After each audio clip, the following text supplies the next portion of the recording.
Mga Karaos, good morning.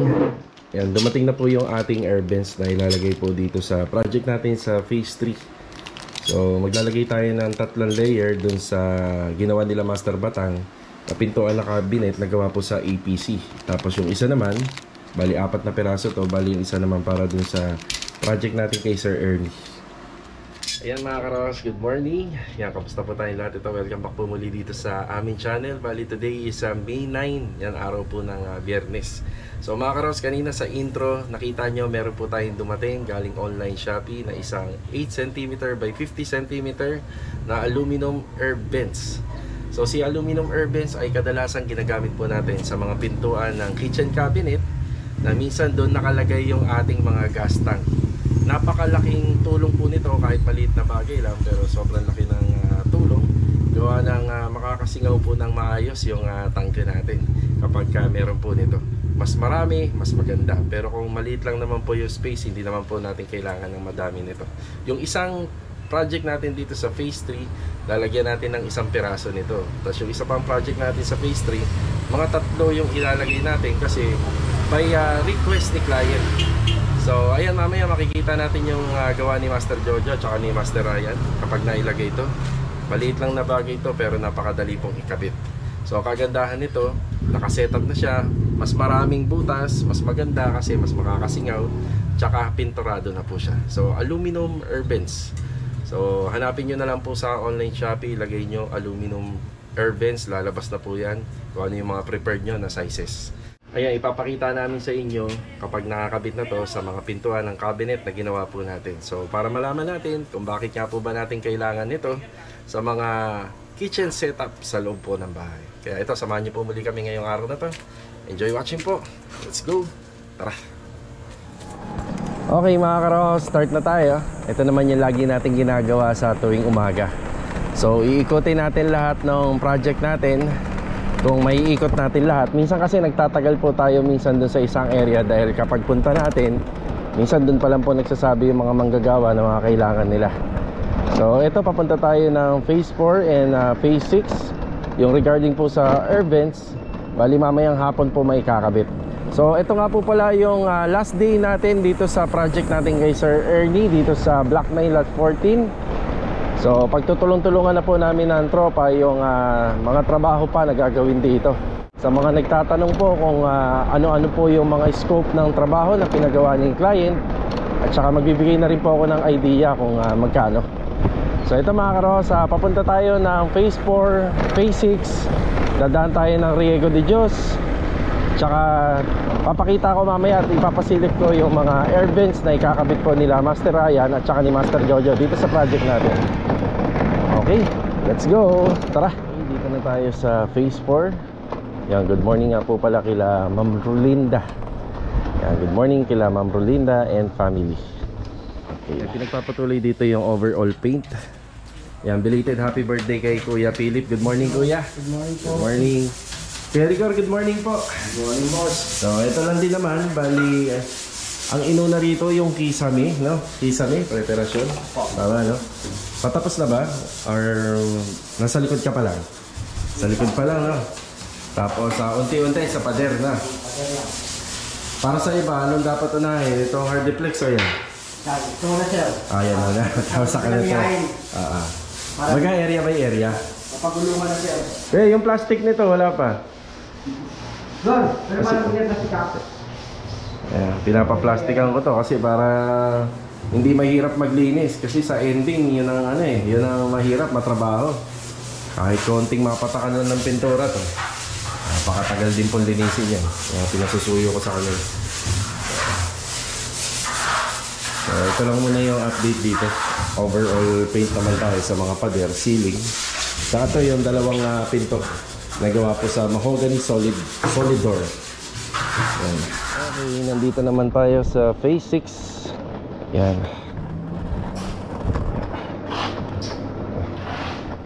Okay, bali good morning sa mga client owner namin dito. Bali may magtatrabaho ngayon dito.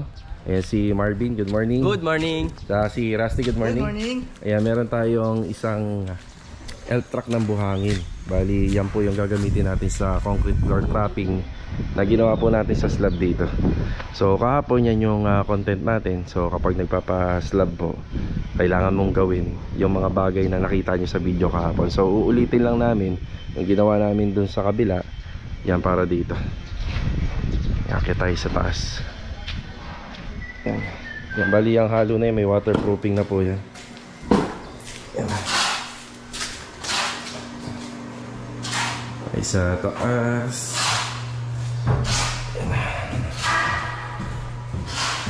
Makikita nyo, wala pa to kasi pagka pinapunta natin yung mga welder, so ipapaayos na po natin yung lahat. So nangyari to, kaya pinutol para may pasok natin yung tiles dito. Wala tayong makitang bungi. Concrete floor topping. Ganun pa rin. Yan si Master Jojo, good morning. Good morning. Yan, good morning dyan kay Kuya Richard. Good morning lang. Yeah. Good morning. Yan. So yan, concrete floor topping. Medyo magastos nga lang, no? So kagaya sa paliwanag ko kahapon kasi maraming ginawa dyan bago po tayo mag-additional ng concrete floor topping. So ang unang ginawa dyan, minasilyahan natin ng epoxy ENB itong mga gilid. Tapos itong dito banda, so wala siyang kaso ng tulo rito. So maayos yung pagkakagawa nung gumawa nitong bahay na to. So wala siyang tulo, kaya diretso po natin na lagyan po ng ano yan, ng slab. Tapos dito naman, after nun, nag-apply kami ng Flexiban waterproofing. Tapos ayan, papatungan na po natin siya ng concrete floor topping, semento, bistay na buhangin na may waterproofing Sahara. Tapos pagka malapit na i-turnover to, ulitin lang natin yung proseso. Mag-waterproofing lang po ulit tayo. So ganun po siya. Ayan, good morning din sa mga client owner namin dito. Ayun si Bilog, good morning Log. Good morning. Donis, good morning. So ito na yung ating pinakasaneta rito. So ang kasunod na po nito, yan yung kasunod na nito is gutter na. So ganun din dito sa kabila. So magiging ganito yung setup niyan. Yan, pinagsasabay na para yung mga bakal po natin mabawas-bawasan dito sa side. Medyo lumuwag. Yan. So ito lang po muna. Tapos yung mga bubong natin, tsaka pinaka-insulation nito, yan, nailagay na rin po dyan sa ibabaw. Ganda weather ngayon, hindi mainit.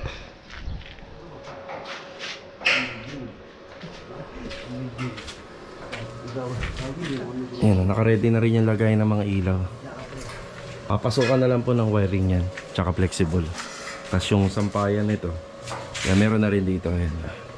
So sa kabila, magkakaroon din po yan ng lagayan ng ilaw at tsaka magkakaroon din ng sampayan. Yan, pinagdugtong na lang po namin yung tubular na 2x6 kasi sobrang haba.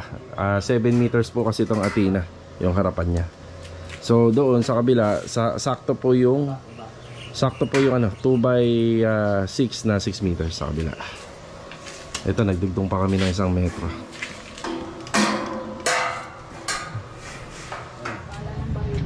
Okay na to, te. Salamat. Ayan, bago tayo pumunta ng Riego de Dios project, may dala tayong bara. So, aluminum. So, nagpapaumpisa na kasi tayo doon ng plastering para kahit pa paano may ginagawa yung iba. Tapos, tanse, pang ano natin. Yan na, pang palitada. Yan, kailangan ni Kuya Doming ng tanse, Kuya. Yan, medyo mahaba-haba na yan. Medyo makapal na din. Tsaka yung bara. Nag-uumpisa na po kasi siya rito sa plastering. Makikita po natin to. May palitada na to. So dapat to naka-level kasi pag nilagay po natin yung grills natin yan, dapat level po yan.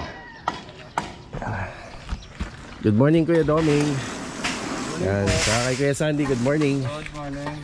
Yan, good morning rin nga pala sa aming client owner, sila Ma'am Catherine at saka sila Sir.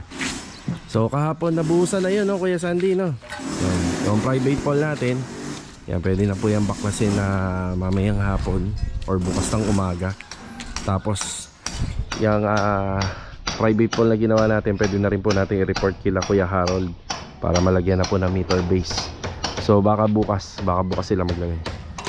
Kuya Chris, good morning. Good morning, sir. Yeah, good morning. Yan. Opyo. Yan.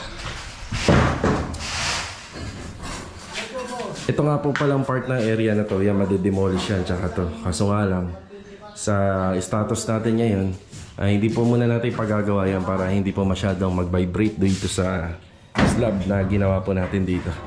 So kapag natapos curing time nito, yan, pwede na po natin itong ipatanggal. Kuya Boy, good morning po. Kuya Boy. Morning, boss. Morning.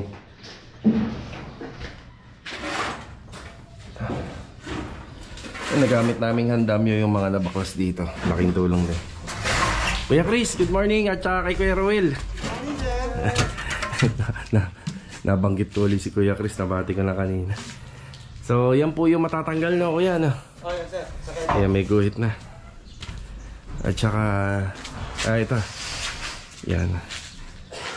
So, ang slope po kasi ng bahay mapupunta rito, pababa. So, sa gawing kanan. So, ito yung mga binabaklas dito.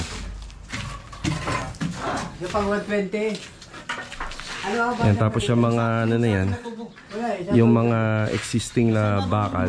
So, nag-splice na tayo dyan para makapag-CHB tayo. Ay, bago na ito.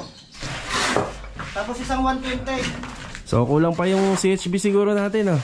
Sa 80 na huling pinadeliver. Siguro, sir? Kaya. Oo. Kasi kwan lang naman. Sa nakikita ko dyan, ilang peraso na yan. 5. Unti-unti naman bumaba. Ito lang naman marami. Ayun. Oh, ito po. Malalaro na lang, sir. Sige. Hindi pa naman nabawasan ng punta eh. Oo. Dito tayo ngayon.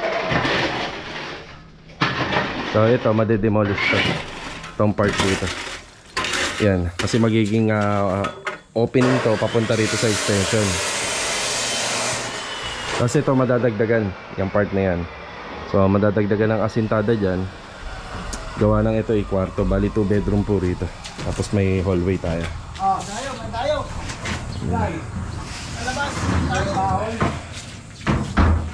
Sagad tibag dito, boss, ano? Yan, tibag po yan sagad. Tapos ito na yung marking niya na. Jojo. 240. Aha, 240. Sakto.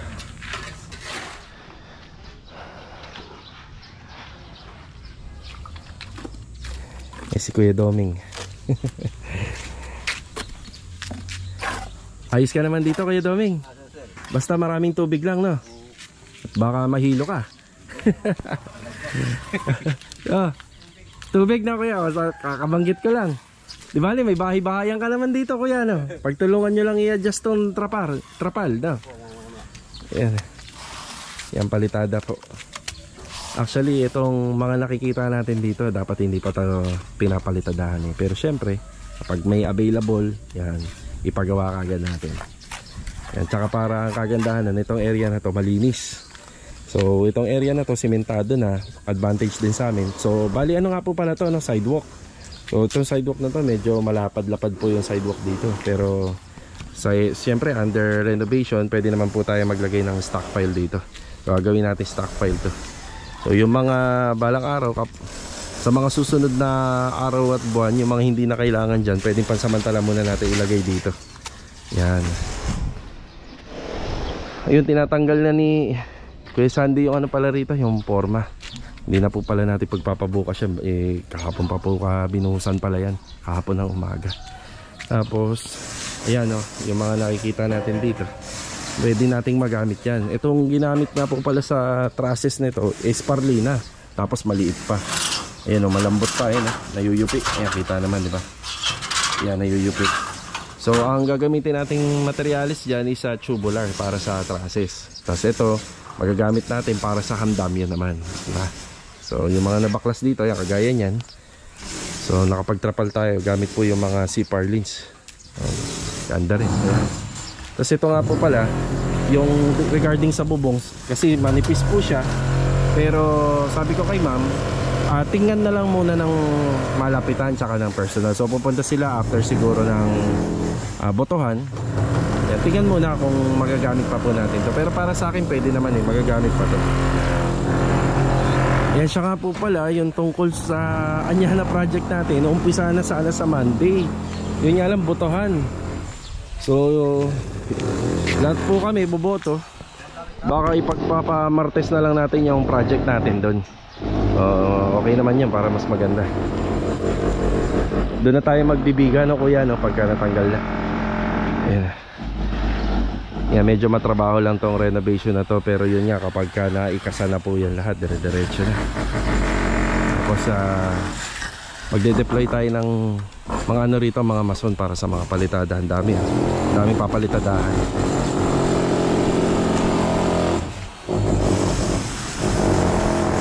Okay, ito po muna yung update natin dito.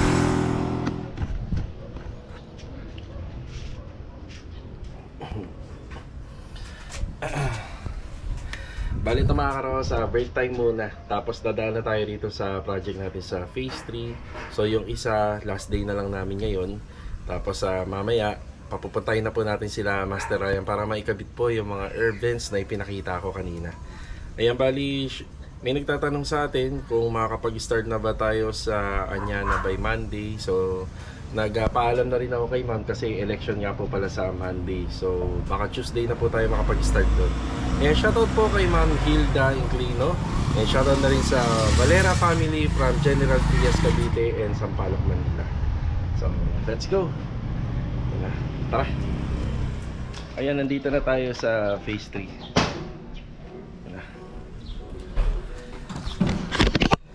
Andito yung grupo nila Master Ryan. Kasi Master Jojo yan nandito. Nandito din ako syempre. Last day namin to. Tapos dinala ko rito sila Kuya Philip. Ayun si Kuya Philip. Si Vincent. So, shower out. Eh si Master Dindo yun. Dindo. Saka si Kuya Rico yun. Yan, last day na po namin dito. Bali turnover na to.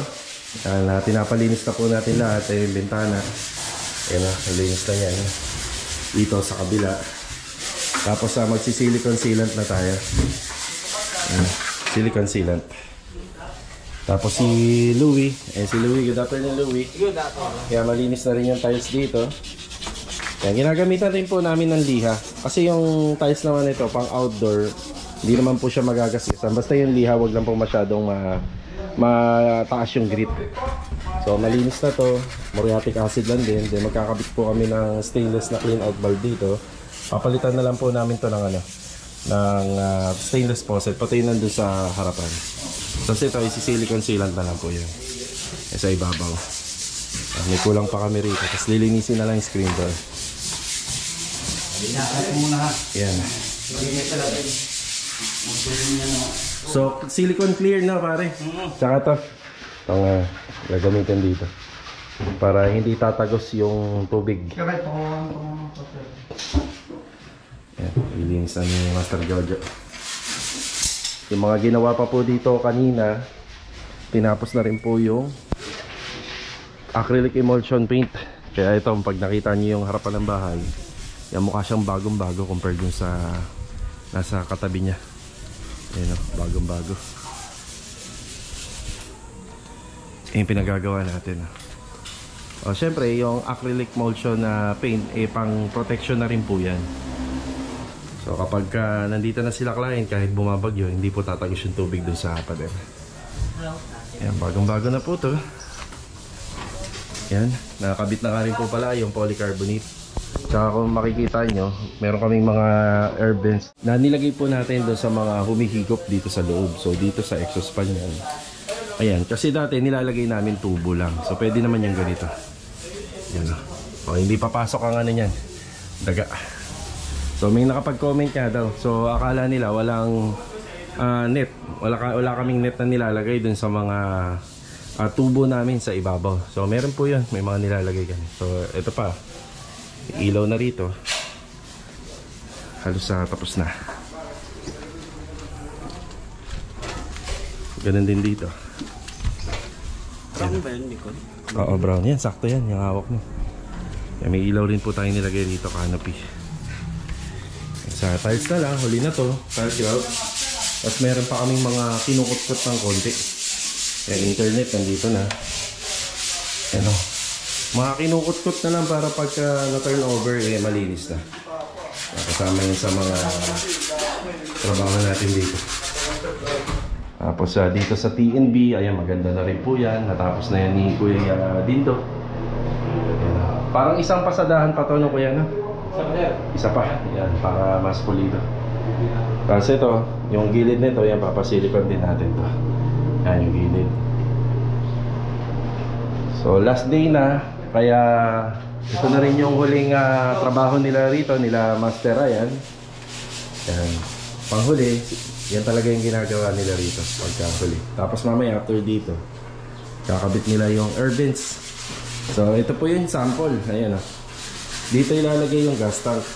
Kaya kailangan meron tayong singawan. So yan. Pre, ang gagawin mo rito, 3 layer doon sa kabila. Patayo lahat. Yan, ganyan, patayo lahat. Kasi mas gusto nila mas marami. Marami. Parang hindi na yun. Nakapabot kasi ito. Yun. Go. Halos tapos na po ito. So, meron na naman po tayong aabangan na finish project natin. So sa mga magtatanong, ito lang po talaga yung pinagawa nila Sir Ernie. Wala na pong iba. So ito lang. Saka na lang po daw yung extension kapag may budget na. Yung pag-iipunan. Ang kagandahan nito mga karos, livable na po to. So nandiyan naman na po lahat. Yun nga lang, pagka ganitong setup, limited lang po yung setup ng magagawa mo dito sa interior. Kasi pagkakasyahin na po nila dito yung dining, pagkakasyahin na rin po nila dito yung living space. Ayan. So nandito na nga po pala yung rep, tapos may washing machine sila, tapos may dumating na rin po ng mga higaan doon na mattress. So, syempre dito yung dining, tapos yung small space na kitchen nila, ayan, pagkakasyahin na lang po nila. Pwede ba akong dumaan dyan kuya? Saglit lang. Tingin ito yung yan. So ito, malinis na. Yan, may mga pinare-retouch pa ako dito para pag turn over natin. Tapos ito lang yung mattress na dumating. So yan. Tapos dito sa bintana, yan na lang din. Akit po kami rito mamaya, tig-iisa kami, 6 naman kami. So mabilis na yan, tig-isang window na lang. Tapos tatanggalin na lang po to yung sticker. Madali na po to. Yan, tanggalin na lang po yan. Yan na. O diba? Sa kabila, yan, walis na lang. Linis, walis. Linis na lang ng mga ng bintana. Okay na. Turn over na natin to. Kasi ito, papalitan mo na lang po ito. Madali nang palitan to. Last day na ito, last day. Okay. Ito. Ha? Yeah. Ito. Ito. Ha?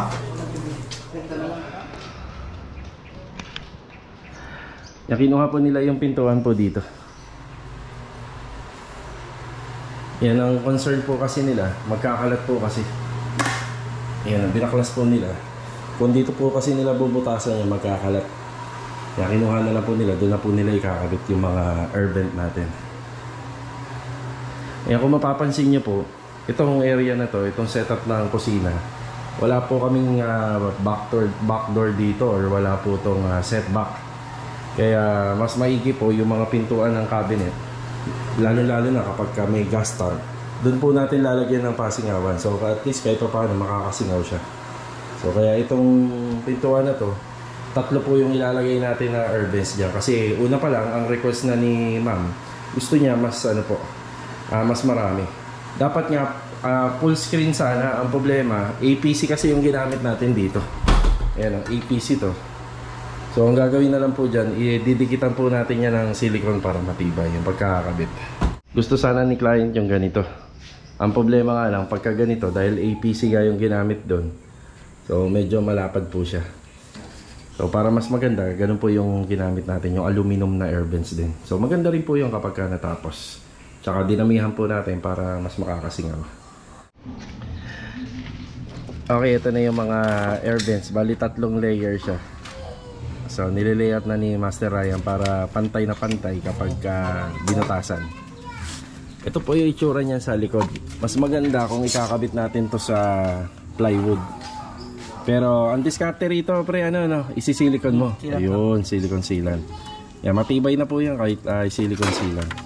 Pero kung sa plywood to, dahil medyo makapal ang plywood, ayan, mayroon siyang pag-i-screwan pa. Kaya may nakabang na butas yan dyan.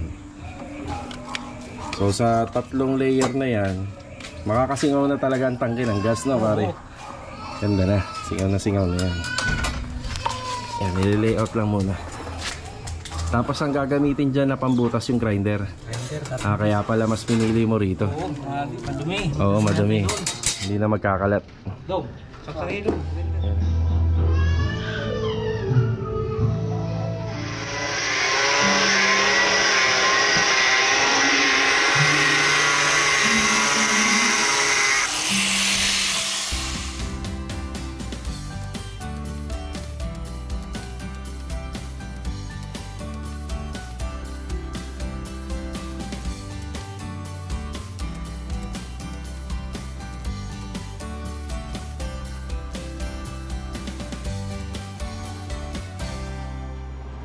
Yun oh, ganda oh.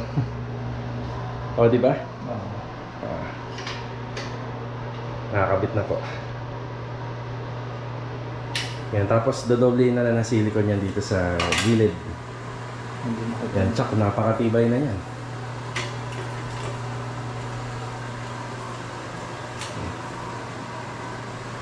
Okay, thank you ha. Salamat. Yan, thank you. Tawag ko lang ako sa mga... Sige. Ayan, bali dito sa bahay na ginagawa natin dito, may mga finishing, retouching pa sila regarding po sa sealant. So yung mga aluminum, glass and aluminum, may final sealant po yan, kagaya po nito. Maganda na, pero kita nyo, may edge pa. So may gap pa, kailangan po yan, lalagyan po ng sealant yan. So yan po yung isa sa mga ipagagawa natin. So bakit hindi pa natin pinagagawa ngayon? Agawa ng kailangan na total 100% na malinis na po itong bahay. Yan yung kasi, hindi po pwedeng basta-basta nilalagay ang silicone ng madumi. So ito, usapang air vents. Ayan na. Makikita nyo naman po kasi yung setup ng bahay. So wala na nga po yung paglalagyan ng tangke din sa labas. So nandito na po talaga yun. So dito yung gas range. Mamaya bibili natin yung gas range. Tapos meron tayong butas dito na kung saan ilulusot natin yung flexible ng gas tank. So si gas tank nandito na. So enough naman yung space ng gas tank. Hindi naman po siya masikip at hindi naman po siksik. So naglagay po tayo ng air vent. Bali patayo na lang yung ginawa ko para kahit naman paano may forma ng konti. Tapos kulay black na lang yung pinili ko para nahalin tulad po dito sa tiles. Bali pagka nagpapagawa po kayo ng cabinet, maglaan po kayo ng para sa air vents, sa lalo na sa lagayan ng gas tank. Pero bigyan ko kayo ng idea kagaya ng ginawa namin sa kanya na iniwalay namin yung lagayan ng tangke sa loob ng bahay, inilabas po namin sa may auxiliary area or dun sa may outdoor kitchen. So, dahil nandito to sa loob, yan, mahalaga may air vents, no? Para nakakasingaw. Yan. Ayan, uwian na po. Sige. Naulan na. Yan, meron kaming isang hindi napinturahan doon na yun. Hindi kasi nakikita ni Kuya eh. Kuya, ipasok mo pa yung kamay mo, Kuya. Yan po, tama. Yan po yun. Kapain mo muna, pre, kapain mo. Yan. Ayun, nakita oh. Hindi pa napipinturahan. Yan.